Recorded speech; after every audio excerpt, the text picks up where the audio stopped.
말씀을 전하기 전에 잠깐 두 가지의 광고를 부연해서 잠깐 드리고 말씀을 전하려고 합니다.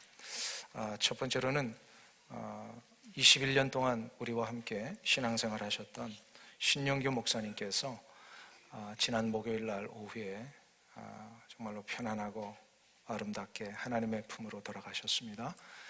수고하신 모든 목회 여정과 또 우리를 베푸신 사랑과 희생을 정말로 감사하면서 우리 이번 장례를 교회장으로 치르기로 결의를 했습니다.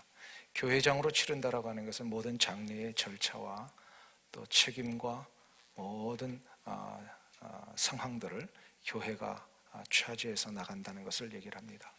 그래서 이 교회장으로 치를 때에 물론 모든 유가족들과 협의하에 유가족들에게 필요한 것들을 배려해 드리면서 이제 장례가 진행이 되는 것입니다.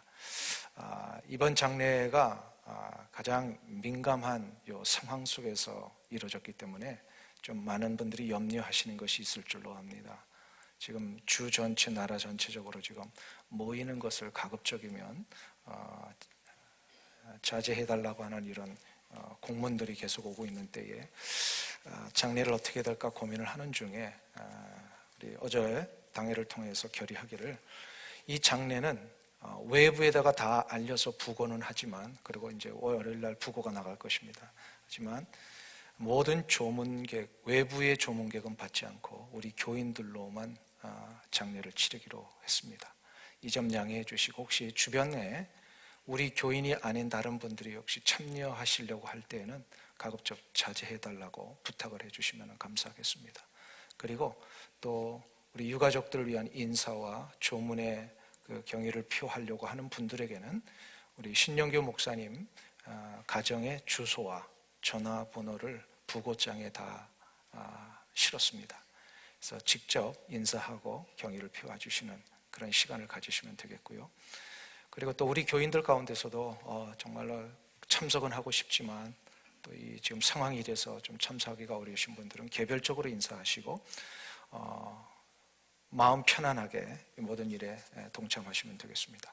그리고 화요일 날 저녁 7시에 이 자리에서 천국 환송 예배를 드리게 됩니다.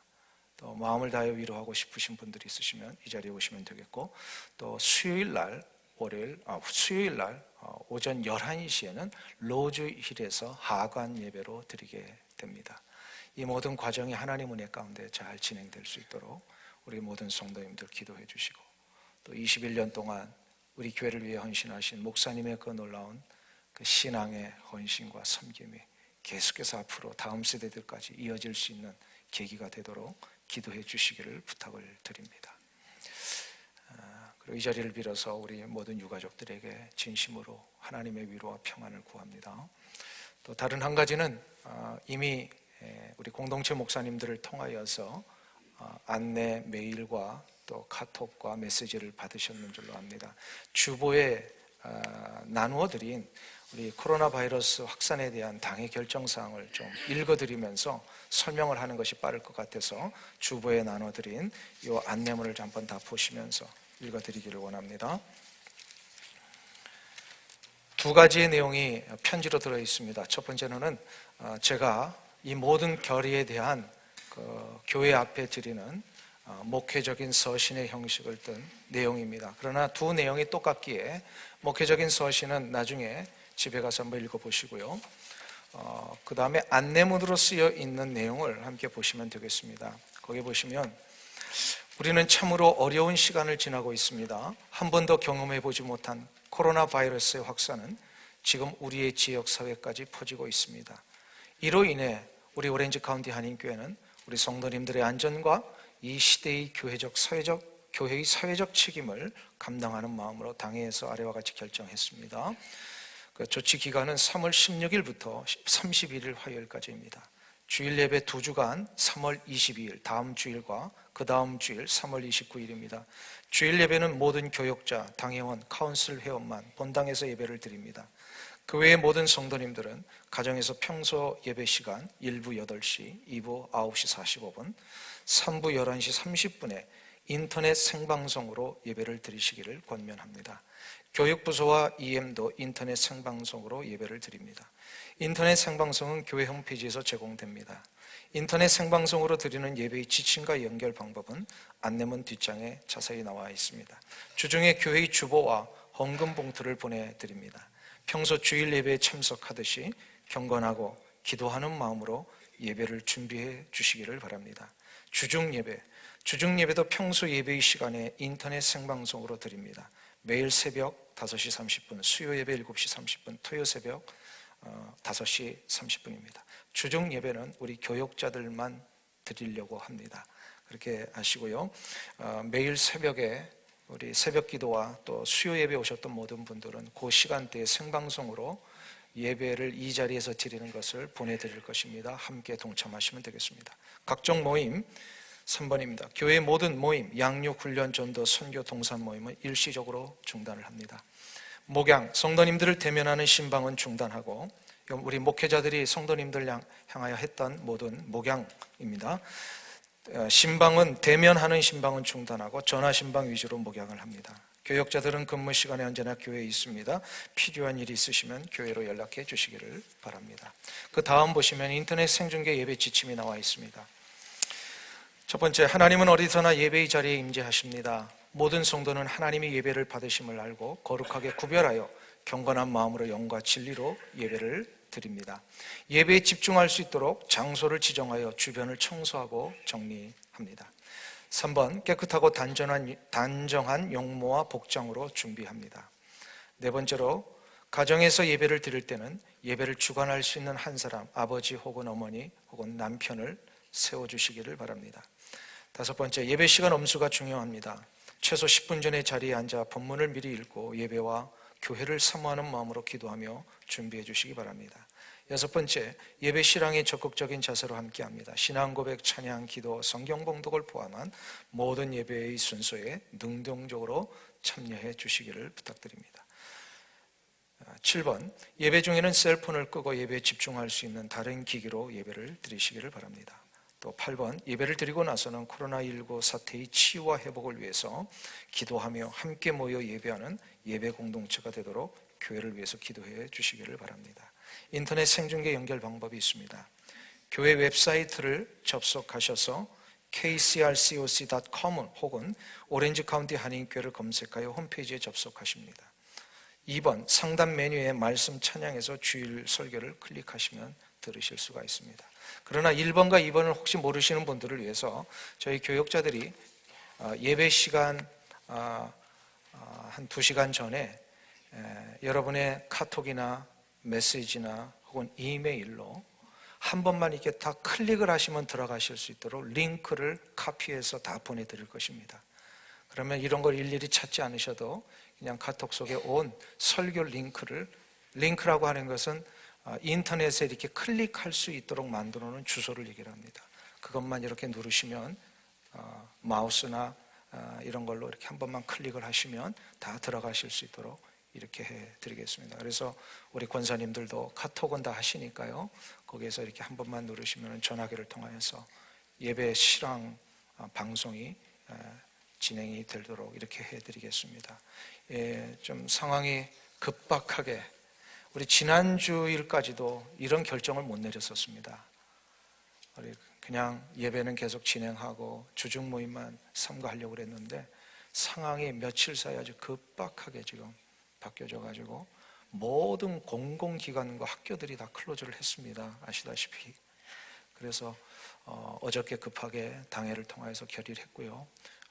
모든 예배에 불편이 일어나는 것에 대해서 우리 모든 성도님들에게 양해를 구하면서, 그러나 이 예배의 자리를 우리 교역자들과 당회원들과 또 카운슬 회원들이 지키겠습니다. 그래서 여러분들은 여기서 드려지는 예배를 생방송 실황으로 함께 보시고 참여하시면서 이 예배하는 일에 모두가 다 소홀하지 말고 함께 예배를 계속해서 유지하며 나가시기를 간절히 소망합니다. 우리 기독교 역사에 이런 일은 처음입니다. 우리 한국 기독교 역사에 6.25 때도 예배들을 드리셨거든요.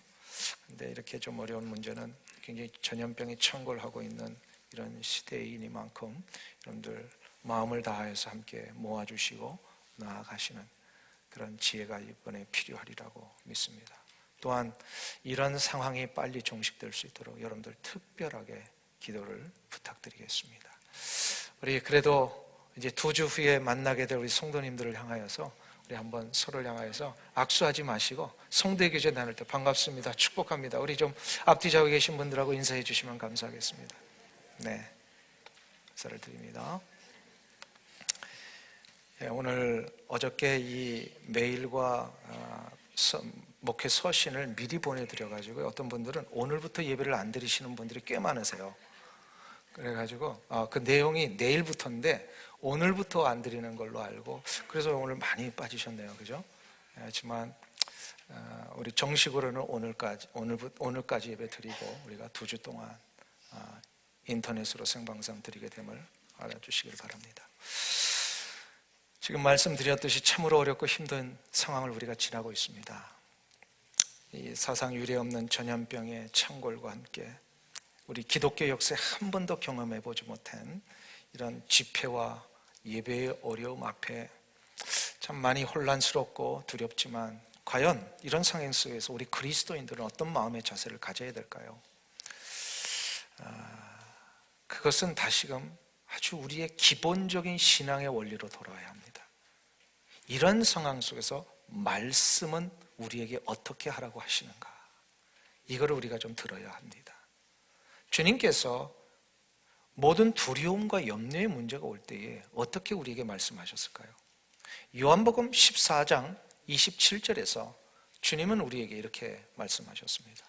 평안을 너희에게 끼치노니 곧 나의 평안을 너희에게 주노라. 내가 너희에게 주는 것은 세상이 주는 것과 같지 아니하니라. 너희는 마음에 근심하지도 말고 두려워하지도 말라. 할렐루야. 우리 주님이 우리에게 너희는 마음에 근심하지도 말고 두려워하지도 말라라고 하셨습니다. 왜 이 말씀을 하셨을까요? 주님은 우리에게 우리 성도들만을 위한 이 보호하심과 평안의 능력을 부어주시기 때문입니다. 이것을 소유하기 위해서는 우리가 몇 가지 결단을 해야 합니다. 우리 주님이 부여해 주시는 보호하심과 평안을 소유하기 위해서는 어떻게 될 것인가? 첫 번째로 편안함이 아니라 평안을 우리가 추구해야 합니다. 한번 따라하겠습니다. 편안함이 아니라 평안을 추구하자. 오늘 본문을 다시 한번 보세요. 거기 보면은 9절에 화평하게 하는 자는 복이 있나니 그들이 하나님의 아들이라 일컬음을 받을 것이며 라고 이렇게 말씀하셨습니다. 이 말씀을 이해하기 위해서 우리 지난 시간에 어떻게 했습니까? 평화와 화평과 평안을 구별하자 이렇게 되어 있습니다. 평화라고 하는 것은 하나님이 우리 인간을 위하여 준비해 놓으신 창조 때의 가장 완벽한 질서를 얘기를 합니다. 그죠? 이 평화만 이루어지면 그러니까 하나님이 원하시는 질서대로만 이루어지면 이게 완벽한 평화예요. 근데 평화를 그래서 우리의 삶 가운데 이루시기 위한 하나님의 행위, 또 우리로 하여금 이 평화의 역사를 이루어가도록 하시는 하나님의 명령에 우리가 거기에 순종하며 나가는 구체적인 행위, 이걸 뭐라 그랬어요? 화평이라고 그랬습니다. 평화를 이루어가는 행위. 그럼 평화는 무엇이냐? 바로 하나님께서 우리에게 평화를 이루시어 우리 가운데 심어주시는 이 평화가 내 안에서부터 시작되어서 나타나게 되는 우리의 능력을 얘기를 합니다. 이거를 평안의 능력이다. 오늘 여기서 우리는 한 가지 더 구별을 합니다. 평화, 화평, 평안을 구별을 했는데 여기서 한 가지 더 구별해야 되겠습니다. 평안과 편안함입니다. 평안은 무엇이고 편안함은 무엇이냐? 평안은 하나님이 주시는 것이지만 편안함은 내 안에서 시작된 감정입니다. 이게 무슨 얘기냐면 평안은 하나님과의 관계 속에서 오는 절대적인 능력이지만 편안함이라고 하는 것은 내 안의 감정에 기초한 것이기 때문에 이거는 조건과 환경에 따라서 이게 편안함이 자꾸 흔들리게 되더라는 거예요. 만일에 우리가 평안이 아니라 편안함을 추구하게 된다라면 많은 조건과 환경 때문에 우리가 우리의 마음의 평정을 잃어버릴 수가 있습니다. 그래서 많은 분들이 자꾸 혼돈하는 게 뭐냐면 우리의 삶에 느끼고 누렸던 이 편안함을 평안이라고 생각하는 착각이에요. 편안함은 평안이 아닙니다. 이걸 구별을 해야 합니다. 많은 사람들이 이걸 구별 못하면 편안함을 추구하기 위하여서 자꾸 인생을 겁니다. 그러나 편안하다라고 생각했던 그 조건들을 한번 보세요. 그런 조건들이 내 삶의 환경이나 어려움이나 고난이 닥치는 순간부터 어떻게 됩니까? 그 편안함이 흔들립니다. 한번 생각해 보세요. 이 미국에서 우리 얼마나 편안하게 잘 살았습니까? 그렇죠? 이 미국 생활보다 더 풍성한 것들을 누리며 사는 그런 나라가 없잖아요. 풍족했잖아요. 물질이 풍족하고 휴지도 풍족하고 물도 풍족하고 그렇잖아요. 얼마나 편안했어요. 휴지 떨어져 가지고 불편해 본 적 있으세요? 그런데 지금 갑자기 이런 조건이 상황이 갑자기 물밑도 우리를 힘들게 만드니까 이 휴지가 없는 게 이렇게 불편한 것이었구나. 흔들리고 있는 거예요. 흔들리니까 어떻게 해 사람들이? 그냥 사재기를 하잖아요. 사재기를 하잖아요. 그러니까 불안한 거예요. 불편함이 흔들리니까 불안해지기를 시작을 합니다. 근데 성경에서 말하는 평안이라는 것은 그런 게 아니에요. 조건과 환경이 우리를 흔들는 그런 상황이 올지라도 그 내 안에서 흔들리지 아니하는 마음의 능력, 이게 바로 뭐라고요? 평안의 능력입니다. 이 평안의 능력을 누가 주시겠다고 약속하셨어요? 우리 주님이 내가 너에게 평안을 주노니 두려워하지도 말고 놀라지도 말라 하셨잖아요. 할렐루야. 그래서 평안이라고 하는 것은 조건이 바뀌어도 환경이 달라져도 나를 흔들지 못하는 것이 평안의 능력입니다. 평안은 우리 하나님께서, 우리 주님께서 주시는 우리 영혼의 능력입니다. 오래전에 손영원 목사님께서 옥중에 신사참배 때문에 갇히셨을 때에 가족들을 향하여서 편지를 쓰신 것이 있어요. 그것이 그 나중에 손영원 목사님의 따님이셨던 손동희 권사님의 간증집을 통하여서 책으로 나왔어요. 나의 아버지 손영원이라고 하는 목사라고 하는 그 제목으로 나왔는데 거기에 보면 이런 말씀이 있습니다. 손 목사님이 항상 감옥에 갇혀 있는 목사님을 걱정하는 사모님을 향하여서, 그러니까 손동희 권사님의 어머니죠. 이런 편지를 하셨어요. 당신은 나를 위하여는 조금도 염려하지 말아 주시오. 한 덩어리 주먹밥 한 잔의 소금 국물 맛이야말로 신선의 요리요 천사의 떡맛이외다. 당신은 엄동설한의 고생을 염려하나 공중의 새를 먹이시는 하나님, 들의 백합화를 곱게 입히시는 우리 아버지께서 당신의 아들이요 일꾼인 나를 밥을 먹이지 않겠습니까? 하나님은 나의 식사량을 본래 적게 하셨으니 이 밥으로도 내게는 만족하오. 나의 키를 적게 하심으로 옷과 이불은 나의 발등을 덮으니 이만하면 만족이 아닐까요? 새를 먹이시고 들의 백합화를 곱게 입히시거늘 하물며 사랑하는 자녀이며 일하는 일꾼을 밥 아니 먹이시겠습니까? 한번 생각해 보세요. 수많은 고문과 아주 처절한 매를 맞고 물고문에 코를 뒤집어서 거기에 물을 붓고 고춧가루를 붓는 이런 상상도 못하는 그런 고문 속에서 그 추운 겨울 한 칸도 되지 않은 차가운 벽돌 위에 잠을 주무시는 손 목사님의 이 환경은 이로 말할 수 없는 고통의 시간이었을 것입니다. 근데 어떻게 이렇게 이런 말을, 키가 작아서 발등을 덮고 몸을 덮을 수 있는 이불 한 장이 있는 것, 담요 한 장이, 이것이 얼마나 감사한 건지 모르겠다고, 원래 식사량이 작아서 조그맣게 주는 밥 한 그릇으로 인하여 내 배를 채우시니 얼마나 감사합니까? 라고 하는 이 고백을 어떻게 할 수 있었을까요? 만일에 편안함만을 추구했다면 이 고백은 나올 수 없었을 것입니다. 그러나 우리 손영원 목사님의 마음속에는 하나님이 부어주시는 평안의 능력이 있었습니다. 이 평안의 능력을 소유하셨기에 그 모든 불편함과 어려움 속에서도 능히 자신의 육체와 신앙을 지키실 수 있었지 않았는가. 사랑하는 성도님 여러분, 지금 이 상황은 불편한 시간입니다.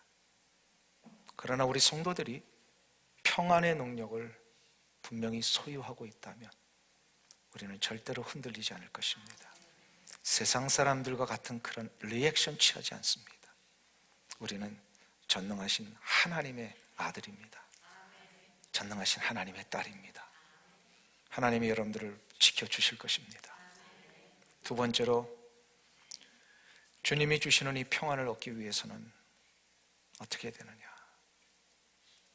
감정적이고 일시적인 모든 편안함들과 결별하는 이 결단이 필요합니다. 한번 따라하겠습니다. 감정적이고 일시적인 모든 편안함들과 결별하자.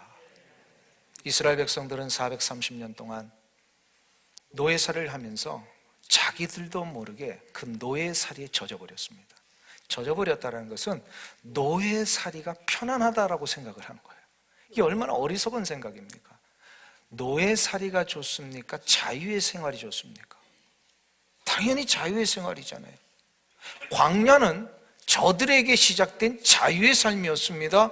그런데 이스라엘 백성들이 430년 동안 이 애굽에서의 노예살이에 너무 젖어 있다 보니까 자기들에게 주어진 이 광야 생활보다 옛날 애굽 생활이 더 좋다고 자꾸 불평을 하는 거예요. 조금만 먹을 것이 없어지고, 조금만 목이 마르고, 애굽에서는 마늘도 먹었는데, 애굽에서는 고기도 먹었는데, 근데 광야에 나와 보니까 물도 없고 고기도 못 먹고, 이런 불평이 자꾸 일어납니다.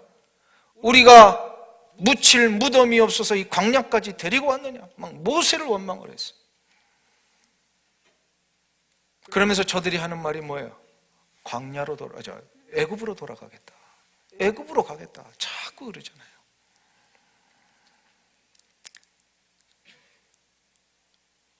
저들의 기준은 늘 편안함이었습니다. 광야는 불편하고 황량한 곳이지만 하나님이 함께 계시는 곳입니다. 하나님이 함께 계시면 어떤 일이 일어납니까? 평안의 능력이 시작이 됩니다. 그래서 물을 마시되 애굽이 아니라 하나님의 품에서 마셔야 그 물이 평안의 물이 됩니다. 마늘을 먹어도 하나님이 원하시는 환경과 관계 속에서 먹어야 그 먹는 것이 평안이 됩니다. 목숨을 보존하도 하나님이 원하시는 목적과 의미 속에서 목숨을 보존해야 그것이 사는 게 평안이에요. 어떤 분들은 세상 사람들에게 사는 게 아닙니다 그러잖아요. 사는 게 아니라고. 왜 그럴까요? 평안을 모르니까 그런 거예요. 그러면 우리가 그동안 편안하다라고 생각했던 그 익숙한 것들을 빨리 벗어나야 평안의 능력을 우리가 소유할 수 있는데, 그러기 위해서는 어떻게 됩니까? 바로 엑소더스를 해야 합니다. 엑소더스가 뭐죠? 출애굽입니다. 출애굽이라고 하는 것은 바로 과거의 삶으로부터 새로운 삶으로 나아가기 위해 이별하는 걸 얘기를 합니다. 버리는 걸 얘기를 합니다. 이전에 즐기던 욕망과 죄의 본성을 마치 평안이라고 생각했던 모든 착각 내려놓고 우리를 조금 편안하게 하는 이 조건들 앞에 그냥 울었다 웃었다 막 이런 어떤 냄비 끓는 것 같은 그런 모습이 아니라 어떤 상황에서도 흔들리지 아니하는 내 마음의 자세와 하나님을 향한 내 이 결단, 흔들리지 않겠습니다 라고 하는 이 능력이 일어나기 위해서는 평안이 있어야 되는데, 평안은 엑소더스가 필요합니다. 엑소더스 하려면 모험이 필요해요. 그래서 한국의 어떤 영성신학자는요, 이 믿음을 바로 모험이다라고까지 정의를 합니다. 굉장히 공감이 되는 표현이에요. 믿음은 모험입니다. 모험인데 우리의 모험이 세상 사람들과 다른 모험이 하나 있어요. 세상 사람들은 보장되지 않은 모험입니다. 그리고 세상 사람들의 모든 모험은 더 많은 쾌락과 욕망과 세상의 그 기준들을 얻기 위한 모험을 합니다. 그러나 우리 성도들의 모험은 그게 아닙니다. 그런 것을 못 얻을 수 있을지라도 우리는 진짜 얻고자 하는 한 가지 모험입니다. 뭘까요? 영원한 생명의 축복입니다. 영원한 생명의 축복은 영원한 평안을 우리 가운데 허락합니다. 그렇기 때문에 우리 그리스도인들의 믿음의 모험은 결과가 확실히 보장되어 있는 모험입니다. 그래서 엑소더스 하셔야 돼요. 불편함을 감수하셔야 돼요. 더 좋은 평안을 위해서는 불편을 감수하셔야 돼요. 예배를 드릴 때 이렇게 호흡하는 것보다 마스크 쓰고 하는 것은 굉장히 불편한 겁니다. 그러나 하나님 앞에 나와 예배 드리며 하나님을 찬미하기 위해서는 불편함을 감수해야 합니다. 예배 후에 그동안 맛있게 먹고 교제했던 식사를 중단하는 것, 어쩌면 우리가 감내해야 될 불편함일 수 있습니다. 그러나 그것을 위해서 그 감내를 통하여 우리가 이루고자 하는 게 뭐예요? 더 영원한 평안의 능력입니다. 계획했던 사역과 모임과 봉사와 교제를 멈추는 불편함이 우리에게 다가올 수는 있습니다. 그러나 이런 모험은 분명 하나님이 허락하시는 가나안의 평안이 기다리고 있습니다. 이 평안을 원하는 자가 해야 할 결단이 바로 엑소더스입니다. 편안하게 누렸던 우리의 신앙생활, 그냥 아무런 생각 없이도 다 예배 드릴 수 있다고 생각했던 이런 안일한 마음들, 이런 것들을 이제 다 엑소더스 해야 합니다. 예배를 드리는 게 얼마나 처절한 싸움 속에 우리의 목숨을 내놓고 예배를 드리는 것인가, 이번에 우리 한번 다 깨달았으면 좋겠습니다. 영원토록 이렇게 마음 편안하게 드릴 줄 알았던 우리의 상황이 바이러스 하나 때문에 이렇게 불편해지고 힘들어지고 예배를 원하는데도 제대로 못 드리는 이 상황, 그동안 우리가 너무나도 이 놀라운 예배의 축복을 모르고 살았구나. 생명을 걸고 우리의 인생을 걸고 지켜야 될 것이 이 예배이구나 라고 다시 한번 우리의 가슴 속에 새기시며 엑소더스 하시는 은혜가 여러분들 가운데 일어나시길 축원합니다. 세 번째로, 주님이 주시는 평안의 능력을 소유하기 위해서는 우리 모두의 두려움과 염려의 짐을 하나님께 맡겨야 합니다. 한번 따라하겠습니다. 우리 모두의 두려움과 염려의 짐을 하나님께 맡기자. 다윗은 이스라엘 역사의 가장 위대하고 현명한 왕으로 우리는 다 알고 있습니다. 이건 뭐 다 인정하는 바입니다. 그러나 그 다윗에게도 어려운 시절이 있었습니다.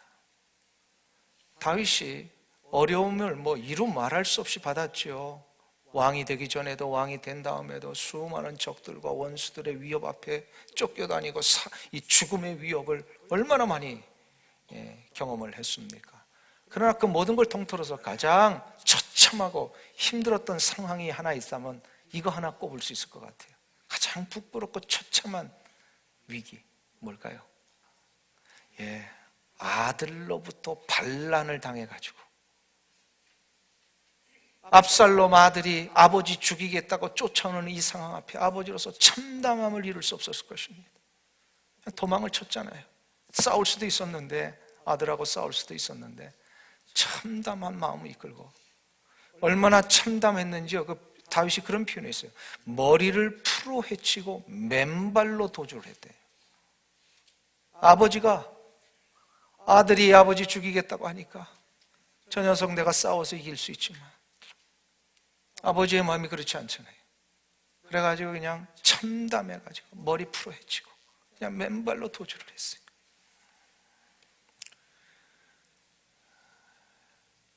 이것을 기점으로 해서 다윗은 수많은 자신의 인생의 위기와 아픔과 두려움과 처참한 상황에 대하여 성경에 일일이 그걸 다 기록을 했습니다. 특별히 시편에 보면 그런 마음들이 얼마나 많이 나와 있습니까? 이게 얼마나 이런 삶이 많았는지 다윗이 이런 표현을 해요. 여호와여 나의 대적이 어찌 이리 많습니까? 나를 공격하는 이 일들이 어찌 이렇게 많습니까? 일어나 나를 치려고 하는 자가 너무너무 많습니다. 이런 고백까지 한 거예요. 나를 대적하고 나를 모함하고 나를 힘들게 하고 나의 육체를 넘어뜨리려고 하고 내 인생의 모든 문제까지도 다 무너뜨리려고 하는 이 상황과 여건들, 이렇게 한꺼번에 몰려오니 내가 감당할 길이 없습니다. 이런 뜻이에요. 지금 감당할 길이 없습니다. 아마 이 불안과 염려와 어떨 때는 아무런 잘못도 없는데 자기를 죽이려고 하는 이런 상황 앞에 분노가 치밀어 오르고 막 화가 나고 그랬을 거예요. 여러분들 같으면 이런 상황에 밤에 잠을 주무실 수 있어요, 없어요? 잠 주무세요, 안 주무세요? 이런 상황이야. 조금만 누가 한마디만 해도 그냥 한 2박 3일 가는데 그렇잖아요. 누가 한마디만 해도 그거 막 분해가지고 2박 3일 가는데, 다윗이 이렇게 어마어마한 고난과 아픔과 비난과 이 죽음의 위협 앞에 울분을 삭히면서 살은 이 다윗이, 근데 잠을 잘 잤을까요, 못 잤을까요? 잠을 잘 잤대요. 이게 놀랍지 않습니까? 얼마나 그게 잠을 잘 잤는지요, 시편 4편 8편에서 이렇게 고백을 합니다. 내가 평안히 눕고 자기도 했다, 이렇게 합니다. 평안히 눕고 잠을 잤다. 이게 어떻게 가능했을까요? 그 비결이 뭘까요? 그 비결이 시편 55편 22절에 나옵니다. 다윗이 시편 55편 22절에 이렇게 고백합니다. 내 짐을 여호와께 맡기라. 그가 너를 붙드시고 의인의 요동함을 영원히 허락하지 아니하시리로다. 다윗의 비결은 하나님께 자신의 인생의 짐을 맡겨버린 것에 있습니다. 맡겨버린다라고 하는 건 원래의 뜻은 굴려버린다라는 겁니다. 내 인생의 위기의 정점에 올라가지고 어느 누구도 이 문제를 해결할 수 없고 어느 누구도 도와줄 수 없는, 그래서 나만 홀로 그냥 산꼭대기에 올라와서 그냥 떨어질까 넘어질까 염려하고 있는 이 상황, 이 상황 앞에 이 짐을 어떻게 하라는 거예요? 굴려버리라는 거예요. 굴려버려. 맨 꼭대기에서 무거운 바위 덩어리 하나를 굴려버리는 거예요. 굴려버리기 위해서는 어떻게 해요? 놓기만 하면 됩니다. 짐을 놓는 거예요. 그냥 내가 낑낑대가지고 이 무거운 짐을 옮겨서 하나님 앞에 품에 안겨드리는 게 아니에요. 내 짐을 맡겨버리라 라고 하는 것은 그냥 맨 위에서 그냥 굴려버리는 거예요. 굴려버리면 어떻게 해요? 하나님이 이것을 받으시겠다라는 거예요. 할렐루야. 우리도 다윗의 방법을 따라 해야 합니다. 평안히 눕고 자기도 하리니 나를 안전히 살게 하시는 이는 오직 여호와이십니다. 이 고백이 오늘 우리에게 일어나기를 간절히 소망합니다. 사랑하는 성도님 여러분, 우리 지금 한 번도 경험해 보지 못한 두려움과 불안의 상황을 지나고 있습니다. 이 과정은 참으로 어렵고 힘든 시간임에 틀림없습니다. 특히 하나님을 섬기는 우리의 삶에 이 시간들은 환경적으로 심리적으로 우리를 위축시켜 버리고 있습니다. 그러나 이럴수록 우리는 믿음을 잃지 않아야 합니다. 믿음은 모험이라고 그랬습니다. 벗어던지고 염려와 근심을 굴려버리고 이 문제의 해결자는 오직 하나님 한 분뿐이심을 우리가 믿고, 약속하셨으니까 이걸 믿고 하나님만을 바라보며 붙드는 자, 우리에게 요동함을 허락하지 아니게 하시겠다 약속하셨으니까 이 약속 붙들고 빌립보서 4장 6절에서 7절 말씀, 아무것도 염려하지 말고 오직 모든 일에 기도와 간구로 우리 구할 것을 감사함으로 하나님께 아뢰할 때에 우리 주 예수 그리스도의 평강이 우리 마음과 생각을 지켜주실 것입니다. 하나님은 솔로몬을 향하여서 약속하셨습니다. 시대가 어렵고 전염병이 창궐할 때에 이 전염병을 해결하는 방법을 솔로몬에게 직접 알려주셨어요. 그것이 역대하 7장 13절과 14절입니다. 우리 한번 그거를 스크린을 보면서 같이 합독하기를 원합니다. 역대하 7장 13절 14절 같이 읽습니다. 혹 내가 하늘을 닫고 비를 내리지 아니하거나 혹 메뚜기들에게 토산을 먹게 하거나 혹 전염병이 내 백성 가운데 유행하게 할 때에 내 이름으로 일컫는 내 백성이 그들의 악한 길에서 떠나 스스로 낮추고 기도하여 내 얼굴을 찾으면 하늘에서 듣고 그들의 죄를 사하고 그들의 땅을 고칠지라. 아멘. 여기서 분명히 말씀하셨습니다. 전염병이 창궐할 때에 내 이름으로 일컫는 백성이 그 악한 길에서 떠나 죄를 회개하라는 것입니다. 그리고 스스로 낮추라, 겸손하라는 것. 이 문제의 해결자는 하나님 한 분뿐이심을 진짜 인정하라는 것입니다. 그리고 하나님의 도움의 얼굴을 구하면 하나님이 들으시고 우리의 죄를 용서하시고 우리의 황폐해지고 무너지고 다 찢겨진 우리의 삶의 환경들을 고쳐주십니다. 사랑하는 성도님 여러분, 2주간 동안 이제 우리 못 뵙니다. 그렇지만 우리가 각 가정에서 예배를 드리실 때에 그동안 우리의 불신앙이 있었고 교만이 있었고 하나 되지 못함이 있었다면 우리 회개하고 각자의 처소에서 그 악한 길에서 떠나라 하셨습니다. 회개하고 하나님의 얼굴을 구할 수 있는 그런 시간이 되시기를 바랍니다. 분명히 2주 후에는 급격하게 이 상황을 바꾸셔서 하나님이 우리가 함께 예배 드릴 수 있는 그날이 오도록 허락해 주시기를 간절히 소망합니다. 기도하고 간구하면 이 모든 상황 물러가게 해 주실 것입니다. 시편 91편 5절과 7절을 마지막으로 함께 읽으시고 오늘 설교를 마치려고 합니다. 시편 91편 5절과 7절을 같이 우리 한 목소리로 읽겠습니다. 너는 밤에 찾아오는 공포와 낮에 날아드는 화살과 어두울 때 퍼지는 전염병과 밝을 때 닥쳐오는 재앙을 두려워하지 아니하리로다. 1000명이 내 왼쪽에서 10,000명이 내 오른쪽에서 엎드러지나 이 내게 가까이 하지 못하리로다. 할렐루야.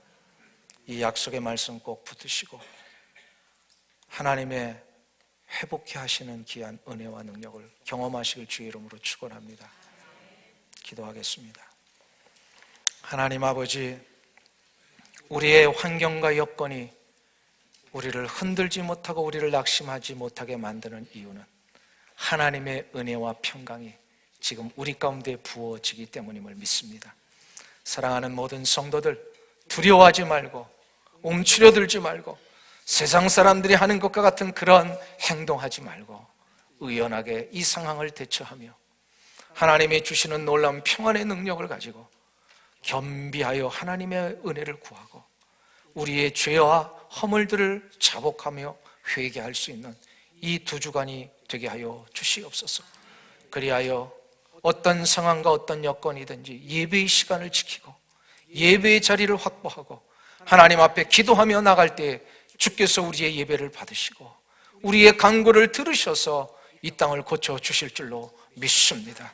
이 은혜의 역사가 우리 모든 성도님들 가운데 일어나게 하여 주시옵소서. 예수님의 이름으로 기도하옵나이다. 아멘.